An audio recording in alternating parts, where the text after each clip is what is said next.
How's it going, everybody? Doing a collection vid here today of my Wii and Gamecube games. It's very small. I got 4 Wii games and like 1, 2, 3, 4, 5, 6, 8 GameCube games. Figured I'd just throw them together and wanted to get a video up. It's been like 2 weeks on this channel, so figured I'd do this one. It's short. I'll probably do my Vita soon as well. But yeah, first game here for the Wii, Indiana Jones and the Staff of Kings. This is also on the PS2 and the PSP, I believe, also. This version's cool. It uses the motion controls, obviously, the Wii remote and the nunchuck, but it works fairly well. You got to get used to it a little bit. You're doing a lot of this with the punching and stuff, and you got to do the whip motion and stuff like that. Once you start to get used to it, it works pretty well, and it's a pretty cool game. It also has a copy of, on the disc, a copy of Fates of Atlantis, I believe it was called. It was one of the point-and-click ones back on the PC back in the day. They had that one, and they had The Last Crusade. But pretty cool. Solid indie game. Trauma Center Second Opinion. So this is like, these originated on the DS, I believe. I had the first one. It's just Trauma Center Under the Knife, I think. On the DS, worked really well. It works pretty well on this. I don't know if this is a remake of that one or it's just another one. Might just be the second one. There was another one too. I think it was called New Blood or something. Cool game though. This one you're using the Wii remote now and stuff to do the little things like, you know, stitching people up and stuff. It's cool and it works fairly well. You know, this obviously differs a little bit in the control because it's motion stuff. It's not the touch screen. I think it works a little better on the DS, but it works pretty well here. This one I got at the one of the antique stores in town. Antiques and Geeks, it's called. Bully Scholarship Edition. It was $2, as you can see. It does not have the manual. And the disc is in the Wii. Bully's a cool game. It came out on the PS2 first. 1 second.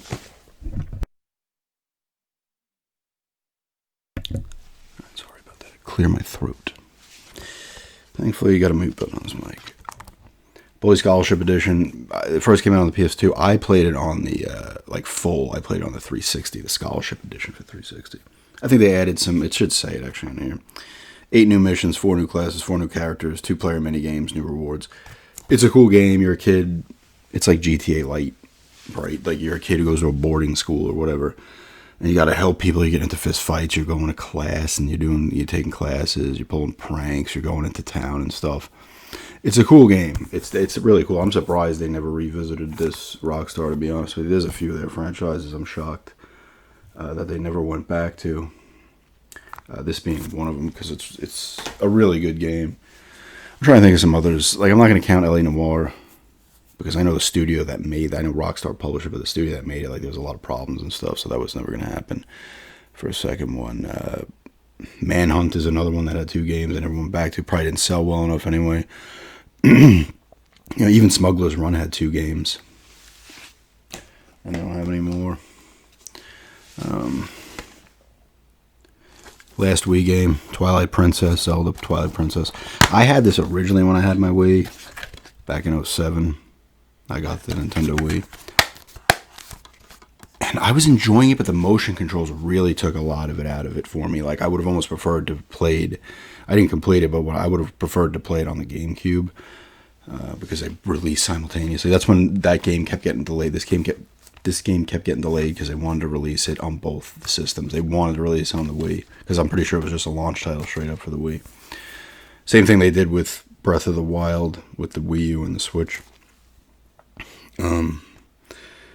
I just, you know, this is the one where you can turn into the wolf, right? It's like you go to like the whatever world, dark world, or whatever the hell it is.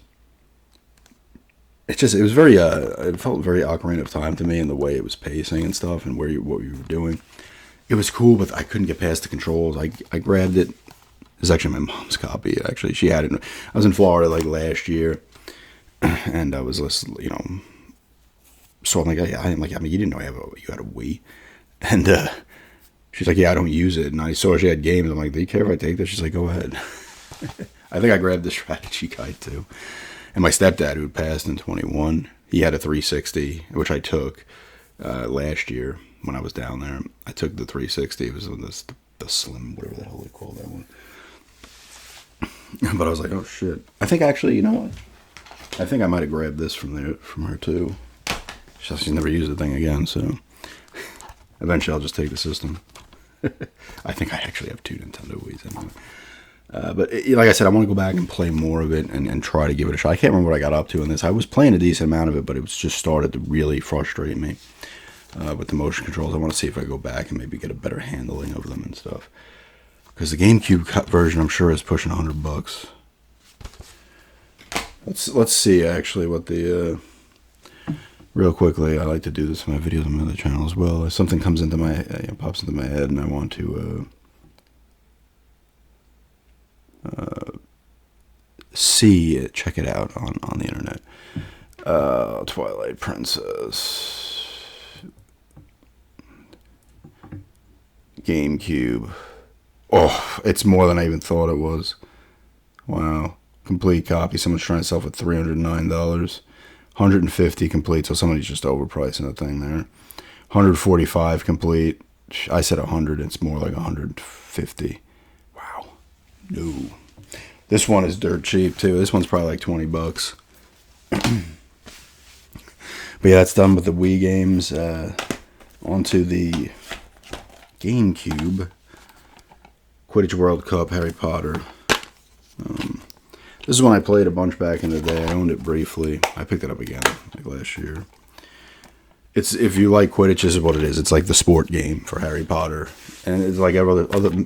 It's like me with other sport games. I play the hell out of it for a bit and then get bored. You're just playing Quidditch. It's fun. Like I said, eventually you'll grow bored of it. It's just tournaments and stuff. It's not. I'm pretty sure there's no like franchise mode. There's no GM mode. They got to make the Quidditch GM mode. Who's the GM? We're trading players. Lord of the Rings, The Two Towers. I got this at a garage sale for 75 cents. I have it on the PS2 as well. This one and not Two Towers. This is Two Towers and Return of the King. The ones that came out during this era, PS2, GameCube, Xbox. Awesome games. They're hack and slash games. They take place during the movies. In this one, you're just playing as Aragorn, Legolas, and Gimli. In Return of the King, you play as Gandalf, a couple of the hobbits. I think it's Samwise and Frodo. These three you play as again. Maybe it's just the 6 of them, or there might even be more people you play as. I can't remember. But it was awesome. Just a cool game. It's got some movie scenes, I believe, in it from the movies. It's got the soundtrack from the movies, which is great. You're getting different. You get like experience points. You unlock in different things and stuff, like different moves. The Return of the King is better. It's probably the better of the two because that one branches off as well. You can go different paths and stuff. It's just got a little more replayability. There are short games, but this one starts off, I think, at the end of. Well, it's actually technically, I don't think it would have been the end of Lord of the Rings. In the book, I think when Boromir dies at the beginning. Spoilers. At the beginning of Two Towers book, I believe. So I think this part in the beginning, the ending of the Fellowship of the Ring in the book, I believe, is in the second part, the second book, but they put it in the first movie. But it's just a fun hack and slash in this universe.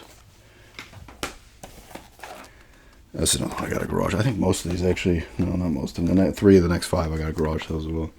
Tiger Woods, I got this at garage sales. I just grabbed it because I grabbed them at garage sales because a lot of, even the sport games, but a lot of the third-party stuff on the GameCube has more value than the other systems.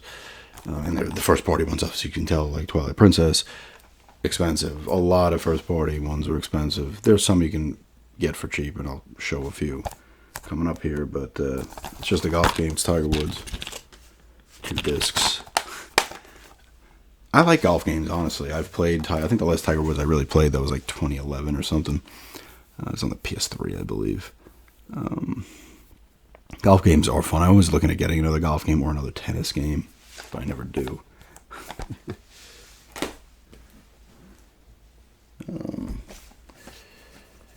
Wave Race Blue Storm. I got this from the Antique Collectors Mall in town. It was $15. Unfortunately, it wasn't at 10. That was a GameStop at some point. This is one of the cheaper. It sells for like $20, $25 on eBay. So this was a good price. And it was in there for a while before I got it.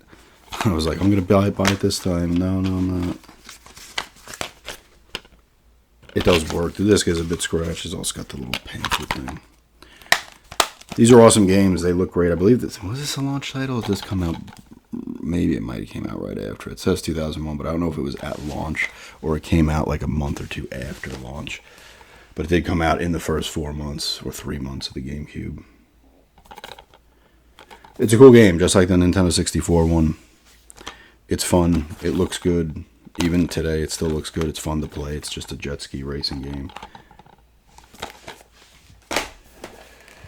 Here's another exclusive that's not overly expensive. Star Wars Rebel Strike. This is Rogue Squadron 3. This one introduced on-foot missions as well, which are okay. They're adequate. It's really about the flying missions in these games, and the first one was on Nintendo 64. I had the second one. The second one I got. The second one was a launch title. Rogue Squadron, Rogue Leader. Rogue Squadron 2, Rogue Leader. Because I remember I picked that up when I got my GameCube. I got the GameCube the day after it came out.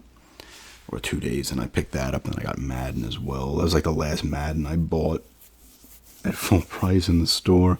I think I got a Madden 20, I think, at a garage sale, but the last football game I put a ton of time into was ESPN NFL 2K5. But it's fun still. Like I said, the on-foot missions are a little... They're average, right? They're okay. You're not like, oh my god, this is awesome, but you're not like, this is terrible.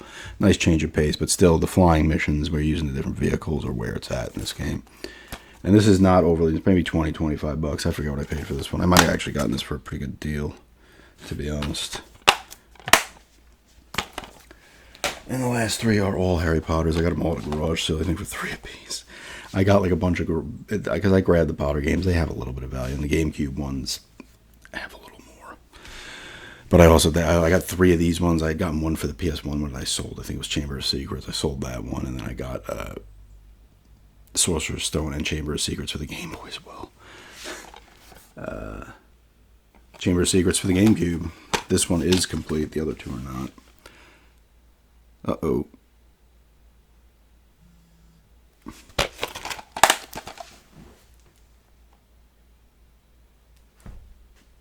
That was just a power surge, I think.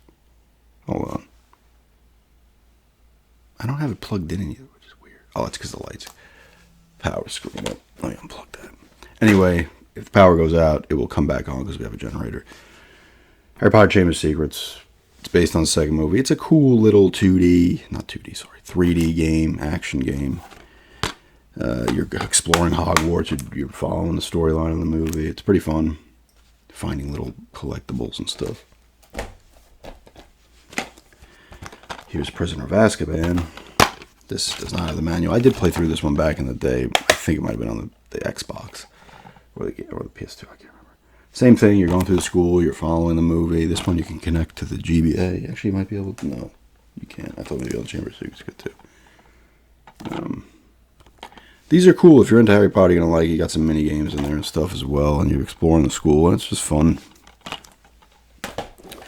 And the last one, Goblet of Fire. This one's a little bit different. You use all 3 of them in this. Harry, Ron, and Hermione. It starts off like the movie again, though, but it's a little more action-oriented, this one. You know, you're learning your spells as well and stuff. But the other two, you're doing a lot of school stuff. You're learning spells. This one, it's a little more action-oriented. They're pretty cool. Potter games overall usually aren't bad, although I heard that Deathly Hallows one was terrible. The Hogwarts Legacy, I mean, it's in the universe, but it's not Harry Potter himself. It takes place like 100 years before or something. That's a cool, that game's awesome. Like, that's a realized world where you're like, yes, that's cool. But anyway, that's my small Wii and GameCube collection, and thanks for checking this out, and have a good day.